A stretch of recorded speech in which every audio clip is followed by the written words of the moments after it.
Bakit? Meron sir.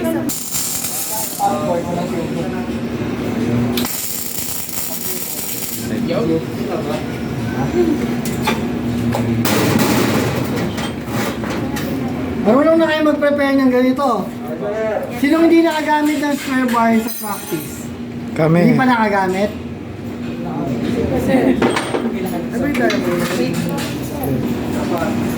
Magkakatapat, no? Ito, no? A straight line.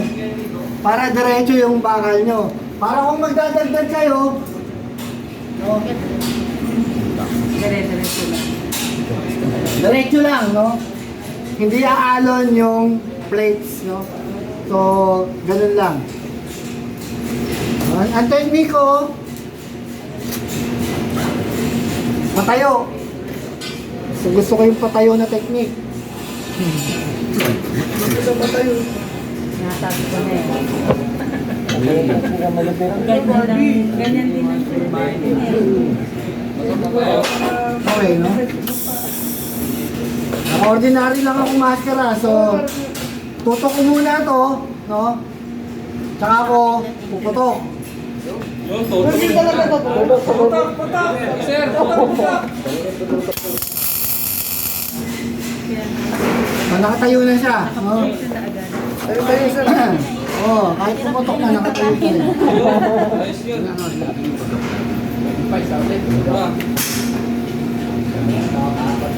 Tuloy-tuloy mo na para pumutok na pumutok.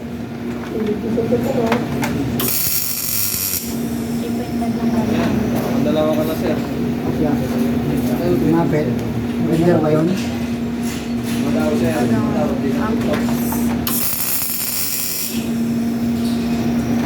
Pag tumapit.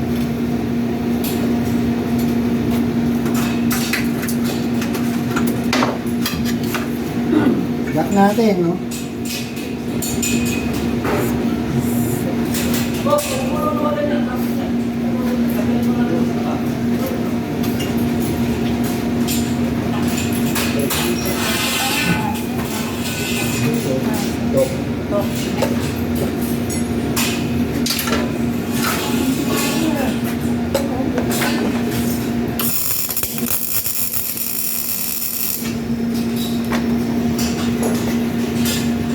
So, tingnan nyo yung buka dito at saka yung buka sa likod, no? Ito, yung distansya nito. Yan. At saka yung distansya nun. Hanggat maaari, hindi naman kailangan 100% perfect, no?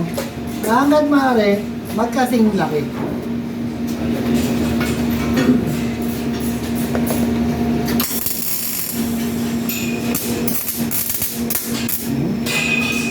sarap na tayo.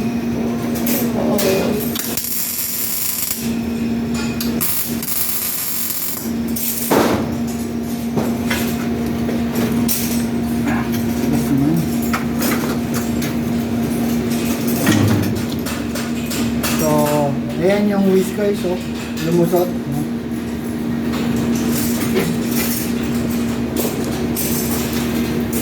So, kung papansinin nyo, hindi pa pala na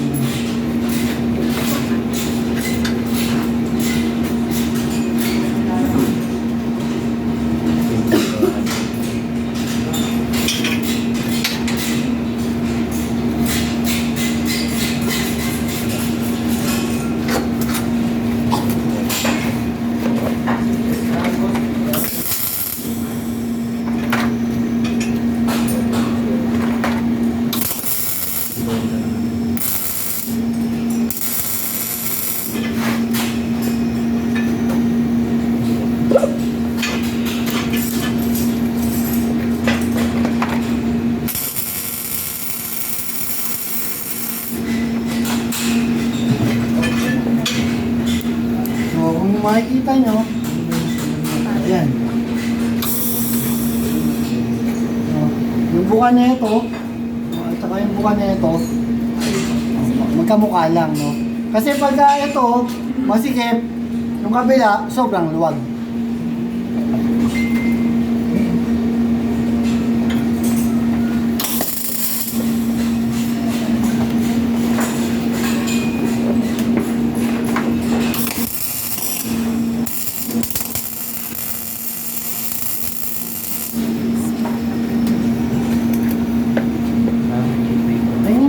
steel brush dyan.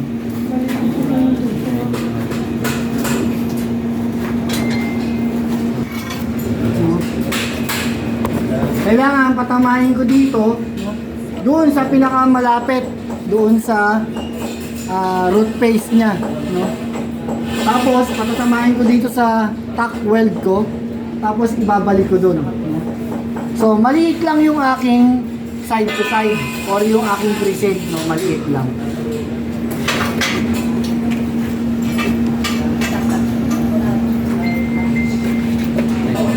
Okay, take note. Tingnan niyo yung pwesto ng katawan ko.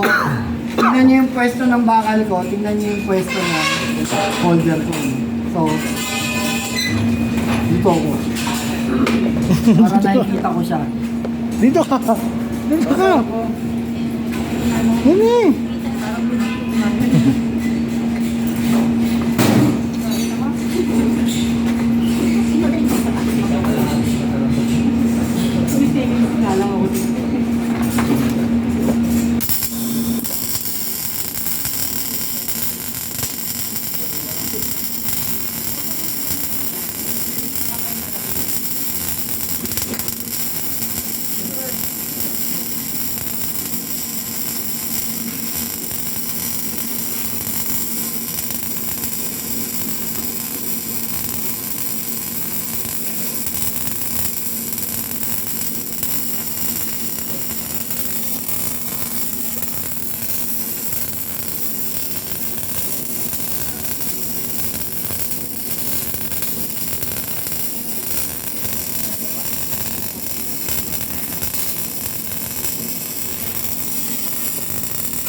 Huwag niyong ititingala yung torch niyo.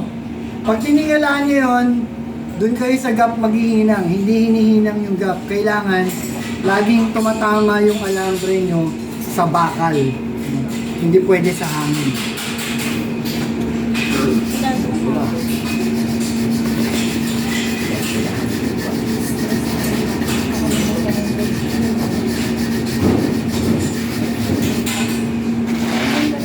Pwede tayo na, Prap. Kailangan ito ang mag Didikit dun, Prap.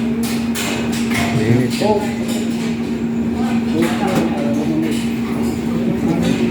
Bawal kasi.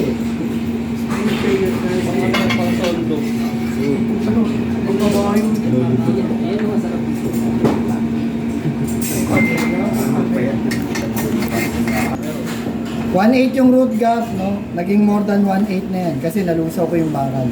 Hindi nyo man nakikita na gumagawa kayo ng keyhole, pero nakakagawa kayo ng keyhole.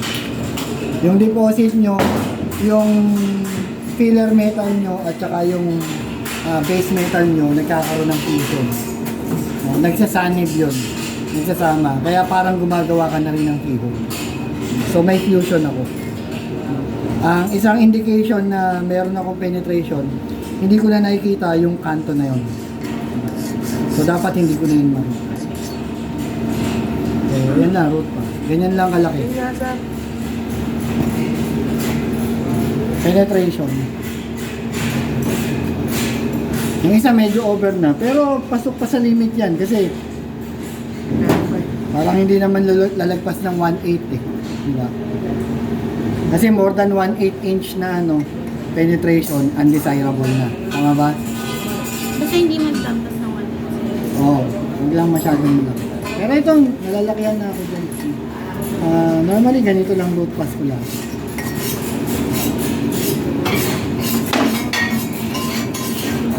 Walang pa-practice na, walang magpa-practice ng horizontal. Kasi sayang. Vertical lang naman kailangan.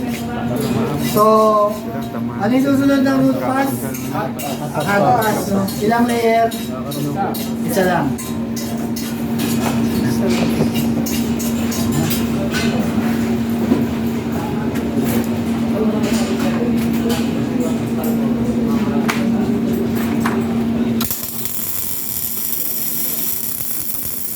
Posing ako.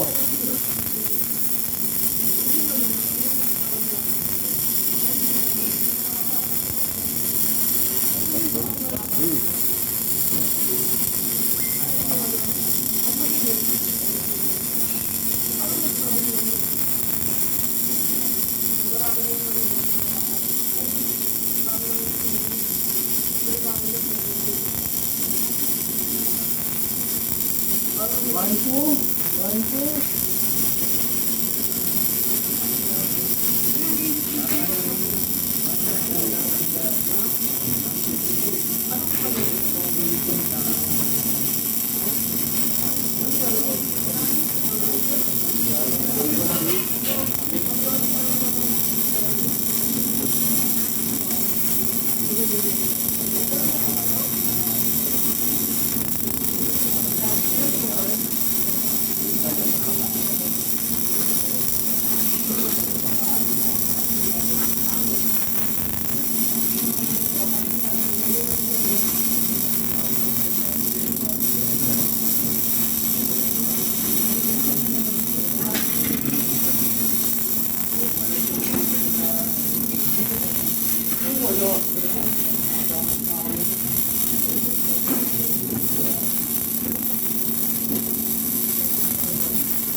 Huwag nyo titiisin. Pag napapasok na yung gloves nyo, huwag nyo titiisin.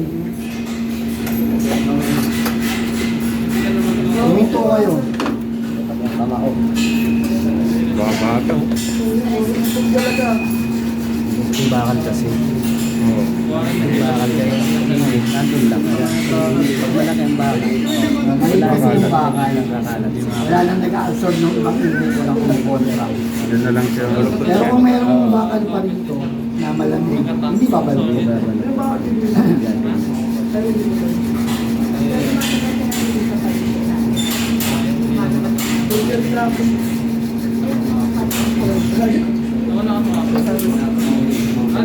Sir, ano mo nga sir, yung rin ba huminto? Tapos yung Yung may dugtungan, medyo mahirap sa Gmail yun. Kaya consistent, sir. Hindi pwedeng bumalik. Anong bumalik? Yung pag-retract mo yun. Mag-grinder ka dapat. Para Tapos ano. doon Kasi ka ulit- fabrication to. Tapos doon ka ulit tututok. Hindi ito structural. Sa Gmail, kailangan magandangin mo. Kailangan mo talaga tools.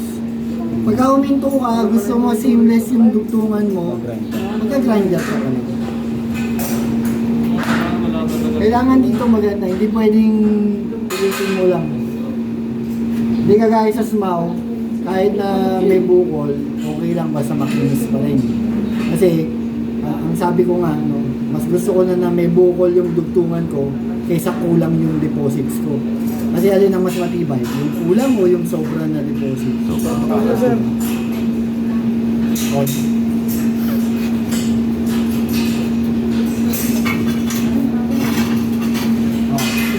Hard pass. Kasi ano. Hard pass. Hindi pa maganda yan. Marami sa inyo magaling mag-inang. Sir, yan na yung pinaka-assessment ko. Ganito ang gagawin niyo sa assessment. Pero mas mahaba, sir. Plate ang gagamitin. Maganda yung plate. Pero mas mahaba. 6 inches lang din.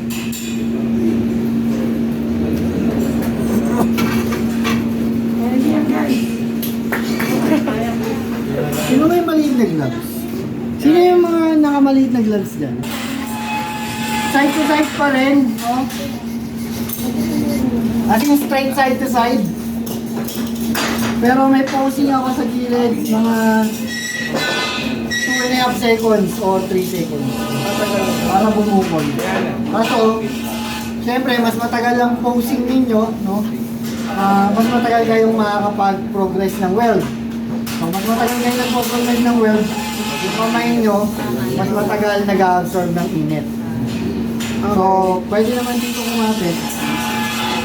Huwag na dito. Ito na lang, para hindi mag-iikan. So, tingnan nyo yung angle ng aking torch, no? So, diretso lang.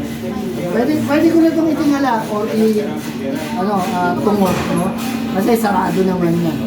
Pero gusto ko diretso lang para mas madaling makita. So, kunting ganyan. Dito sir, dalawa lang ako.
Kahit meron yung sasubsub ko. Basta ubusin niyo yung mga gilid niyo. Ito hindi masyado nalagyan. Ito okay ito. Kailangan cover siya.